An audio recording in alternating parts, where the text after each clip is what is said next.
Thank you, Steve. Not only is he the head coach of the Moyne Dolphins, he's one of the few men over the past 3 seasons who can say he's beaten the Syracuse Orange. Coach Evans, thanks for joining us. Nice to be here. Now, earlier in the show, we heard some of the UNC Asheville players say the SU zone reminds them of Belmont.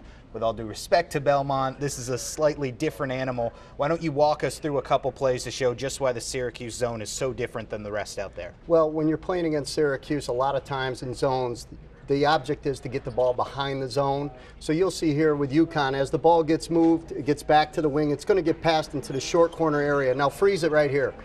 This is a prime trap area here for Syracuse. They love to get over here and trap. Now as that trap happens, Brandon Trish is going to take away this area. A huge responsibility right now is CJ Fair. He's got to get over here to cover that guy in the hole. So he's coming all the way over. All the way across. CJ Fair now has got to, he takes away the middle. Now Dion's going to take away this area. They're going to leave one person open all the way across. Now UConn, play the tape. UConn's going to take the ball back out here and try to throw this pass. Dion gets the steal and he's off to the races. The only opening they had was the cross court, but that's too big to make against a team like Syracuse. Yes, you're not going to get over the top of that. Of course, not a high percentage pass.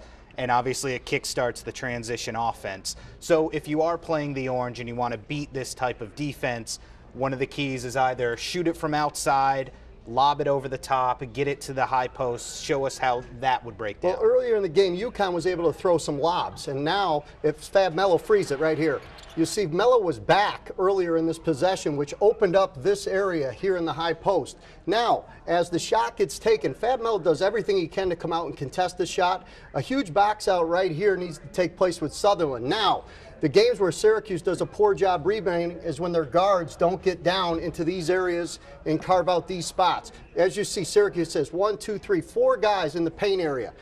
Dion Waiters is the only guy that's out right now, and he's probably got to get in here to rebound as well. But as the shot goes, you're going to see Scoop Jardine gets down, gets the rebound. I'll freeze it again. You saw Dion was out in front. He's first one down the floor. Syracuse is most dangerous right now because their point guard got the rebound, and he's immediately looking up the floor. As Dion goes, let it play.